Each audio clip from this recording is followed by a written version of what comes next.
যাদের জীবনে দিন নাই, আল্লাহ এবং রাসূলের সঙ্গে নাফরমানি করে করে যারা প্রত্যেকটা দিন দুনিয়ায় জীবন যাপন করে, আজান হয় নামাজে যায় না, যুবক মানুষ মাদকাসক্ত, যুবক মানুষ মোবাইলের অপব্যবহার করে, অনলাইন জুয়ায় আসক্ত, মাদকাসক্ত, ইন্টারনেট তথ্য প্রযুক্তির অপব্যবহার করে জেনা ব্যভিচার পরকীয়ার মতো মারাত্মক ব্যাধিতে আক্রান্ত, নামাজ নাই, দিন নাই, পর্দা নাই, সারাটা দিন শুধু আল্লাহর সাথে নাফরমানি করে, জিনা ব্যভিচার অন্যায় অনাচার পাপাচারে ডুবে থাকতে থাকতে যার কাছে মালাকুল মউত চলে আসেন, তার মৃত্যু বড় ভয়াবহ পরিস্থিতির মধ্য দিয়ে হয়।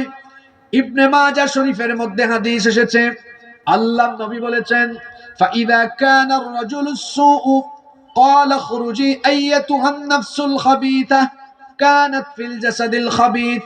আল্লাহর নবী বলেছেন, যখন কোনো পাপী তাপী নিকৃষ্ট ব্যক্তির মরণের সময় আসে, তখন ফেরেশতা এসে তাকে বলে, হে অপবিত্র আত্মা, যে আত্মা একটি অপবিত্র দেহের ভেতরে ছিলে, উখরুজি দামিমাতাও ওয়া আবশিরি বিহামিমিন ওয়া গাসসাক, নিন্দিত হয়ে জাহান্নামের নিকৃষ্ট পুজ এবং জাহান্নামের দুঃসংবাদ নিয়ে নিয়ে তুমি এই অপবিত্র শরীর থেকে বের হও। এইভাবে করে ফেরেশতা তাকে বলতে থাকে ততক্ষণ তার নিকৃষ্ট শরীর থেকে নিকৃষ্ট রূহ বের হয় না যতক্ষণ।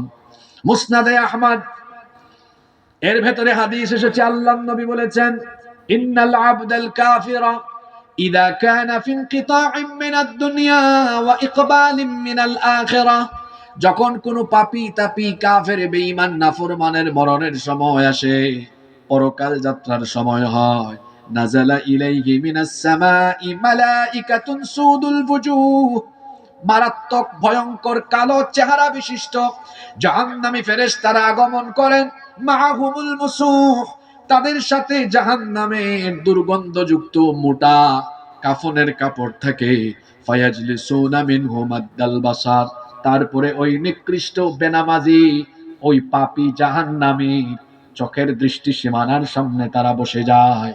সুম্মা ইয়াজিউ মালাকুল মাউত, অতঃপর মালাকুল মউত মানে মৃত্যুর ফেরেশতা আসেন, হাত্তা ইয়াজলিসা ইনদা রাসিহি, এসে ওই মৃত্যু পথযাত্রী নাফরমান পাপী ওই বেঈমানের মাথার কাছে বসেন, তারপরে বলতে থাকেন, ইয়া আইয়াতুহান নাফসুল খাবিথা, হে অপবিত্র আত্মা, উখরুজি ইলা সাখাতিম মিনাল্লাহি ওয়া গাদাব, তুমি আল্লাহর অসন্তুষ্টি আর গজবের উদ্দেশ্যে বের হয়ে আসো। ফাতাফাররাকা ফি জাসাদি, এই কথা বলা মাত্র এই বেনামাজি, এই পাপী, এই গুনাহগার গোটা শরীর তার চূর্ণ বিচূর্ণ হয়ে যাওয়ার মতো অবস্থা হয়ে যাবে।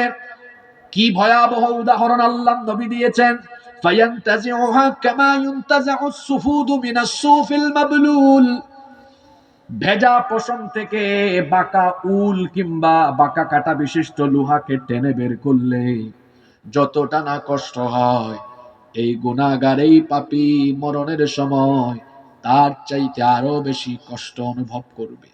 আহারে কি করে নামাজ ছাড়েন, কেমনে জিনা করেন, মা বোনরা কি করে বেপরদায় থাকেন, আমার তো বুঝে আসে না। না জানি কোন সময় আমাদের সামনে মরণ চলে আসে। যদি এই গুনাহগার রত অবস্থায়, পাপ করার রত অবস্থায় মৃত্যু আসে, কেমনে যে মরণ হবে একটু কি ভাবেন না? একটু কি আল্লাহর ভয় কলিজার মধ্যে লাগে না? অন্য রিওয়ায়াতে এসেছে, শাদ্দাদ বিন আউস রাদিয়াল্লাহু আনহু বলেছেন, যারা পাপী এদের মৃত্যু যন্ত্রণা এত কঠিন হয়, একজন জীবিত মানুষকে যদি তলোয়ার দিয়ে কেটে 1000 পিস করা হয়, 1000 টুকরা করা হয়, এতে তার যতটা কষ্ট হবে, একজন পাপী মৃত্যুর সময় এর চাইতে আরো বেশি যন্ত্রণা পাবে। অন্য রিওয়ায়াতে এসেছে, একজন জীবিত মানুষকে যদি বিরাট বড় পাতিলের মধ্যে তেল গরম করে উত্তপ্ত সেই তেলের হাঁড়িতে ফেলে দেওয়া হয়, সে যতটা না কষ্ট পাবে, একজন গুনাহগার মৃত্যুর সময় এর চাইতে আরো বেশি কষ্ট অনুভব করবে। অন্য হাদিসে এসেছে কোন মানুষকে জীবিত অবস্থায় যদি, অন্য রিওয়ায়াতে এসেছে জীবিত অবস্থায় যদি কোন মানুষের শরীর থেকে চামড়াকে টেনে টেনে টেনে টেনে ছিঁড়ে ফেলা হয়, সে যতটা না কষ্ট পাবে, একজন পাপী, একজন গুনাহগার মৃত্যুর সময় এর চাইতে আরো বেশি যন্ত্রণা অনুভব করবে। ফেরেশতারা তার উপরে অত্যাচার করতে থাকবে। মৃত্যুর সময় তার উপরে এমন আযাব হবে, এমন আযাব হবে মৃত্যুর সময় ফেরেশতারা তার চেহারার মধ্যে, পিঠের মধ্যে আযাব দিতে থাকবে। কোরআনুল কারীমের ৮ নম্বর সূরা সূরাতুল আনফালের ৫০ নম্বর আয়াতে রব্বুল আলামিন বলছেন, ওয়ালাউ তারা ইয ইয়াতাওয়াফাল্লাযীনা কাফারুল মালাইকাতু ইয়াদরিবুনা ওয়ুজুহাহুম ওয়া আদবারহুম ওয়াযুকু আযাবাল হারীক। আল্লাহ তাআলা বলছেন, ও নবী, যদি ওই সকল নাফরমানদের মৃত্যুকালীন অবস্থা আপনি দেখতেন, মরণের সময় ফেরেশতারা এদের চেহারার মধ্যে আর পিঠের মধ্যে আঘাত করতে করতে করতে করতে কষ্ট দিয়ে দিয়ে এদের শরীর থেকে রূহটাকে বের করে, আর ফেরেশতারা বলে, এই নাফরমান, এই পাপী, বুঝ জাহান্নামের মজা, জাহান্নামের শাস্তির আস্বাদনের মজা অনুভব কর, এই তো মাত্র শুরু হলো।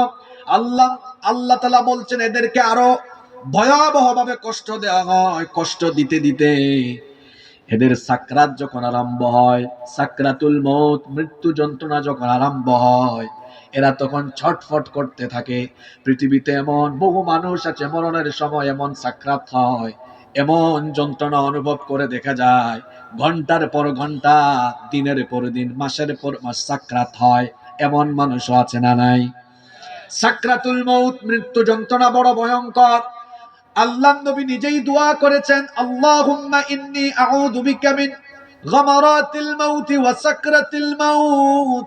হে আল্লাহ, আমি তোমার কাছে মৃত্যু যন্ত্রণা থেকে আশ্রয় চাই। ইন্নালিল মাউতি লাসাকরাত, নিশ্চয়ই মরণের ভেতরে এক যন্ত্রণা আছে না নাই? ফেরেশতাকে এমন ভাবে কষ্ট দিবে, তার পায়ের কাছে এসে চাপ মারবে, রূহ গিয়ে লুমের নিচে লুকাবে, সেখানেও ফেরেশতা চাপ মারবে, রূহ গিয়ে চামড়ার নিচে লুকাবে। ফেরেশতাকে আযাব দিতে দিতে, কষ্ট দিতে দিতে এক পর্যায়ে ফেরেশতারাও বলবে, নাফরমান, তোর উপরে আমরা গজব দিতে দিতে, তোর উপরে আমরা আযাব দিতে দিতে আমাদেরও খারাপ লাগে, এখন তুই তোর জানটা তুই নিজেই বের করে দে।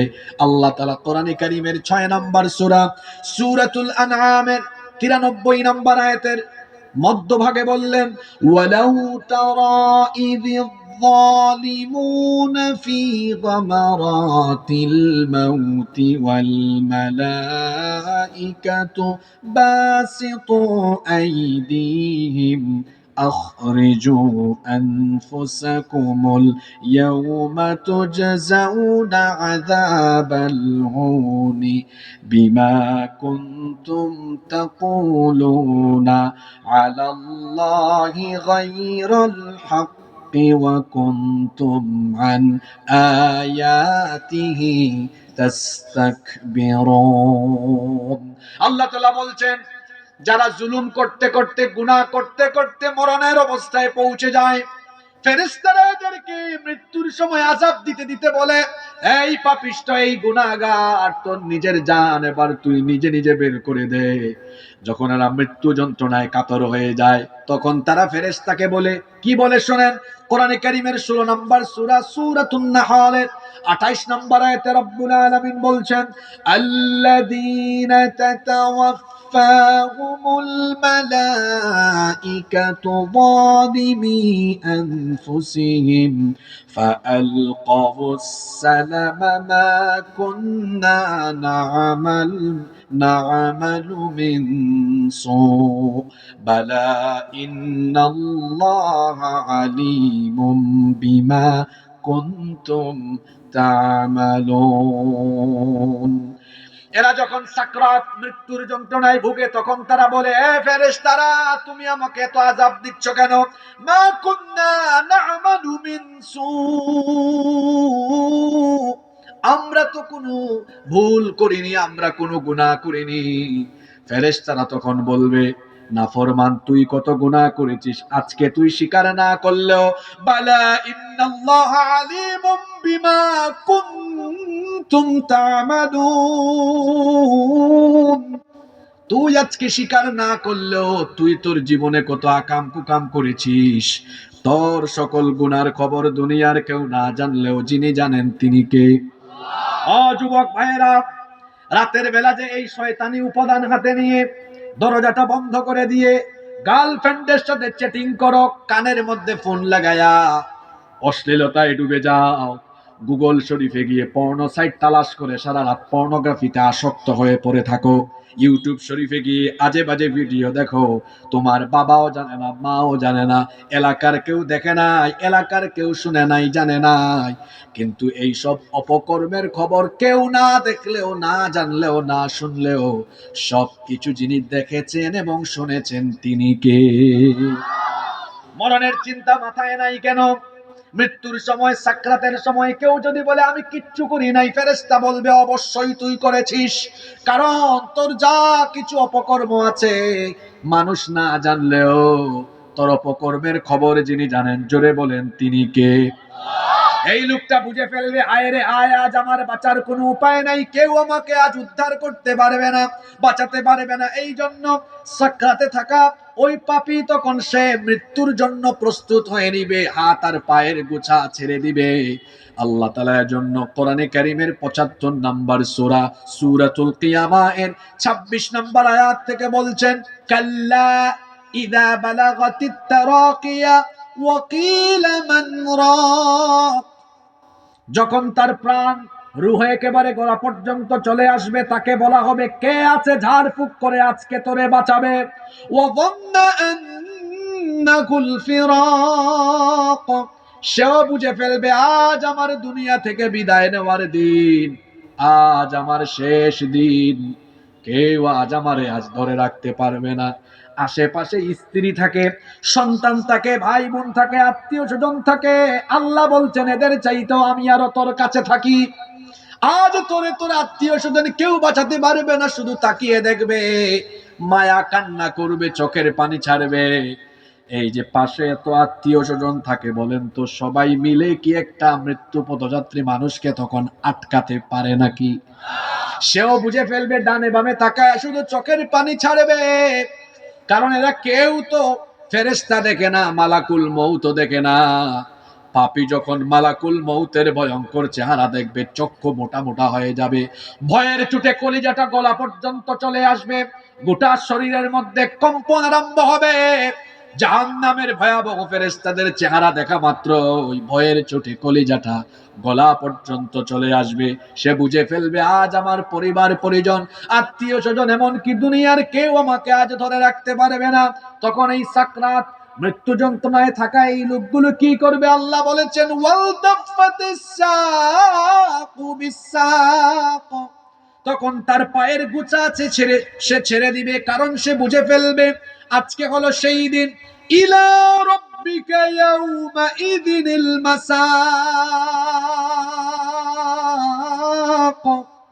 আজকের দিন হলো আমার রবের কাছে চলে যাওয়ার দিন।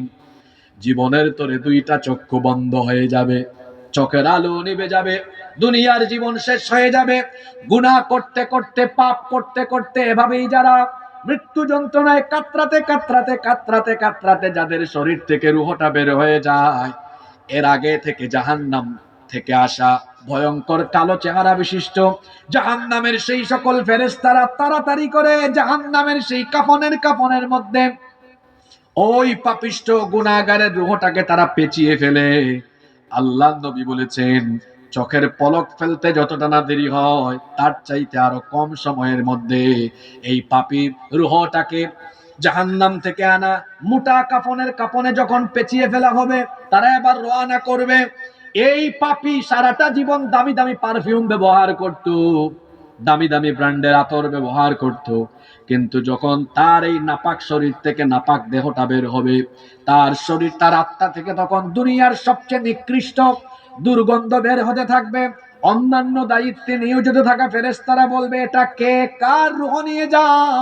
তখন জাহান্নামের ফেরেশতারা পরিচয় করায় দিবে, হাদা ফুলান ইবনে ফুলান, এটা অমুকের সন্তান অমুক, নামাজ আদায় করতো না, মাদকাসক্ত ছিল, জুয়াখুর ছিল, তার বাপের সঙ্গে মায়ের সঙ্গে বেয়াদবি করত, অপকর্ম করত, অন্যায় করত, চাঁদাবাজি করত, চুরি করত, ডাকাতি করত, সুদ ঘুষ এমন কোন অপকর্ম ছিল না যা সে করত না।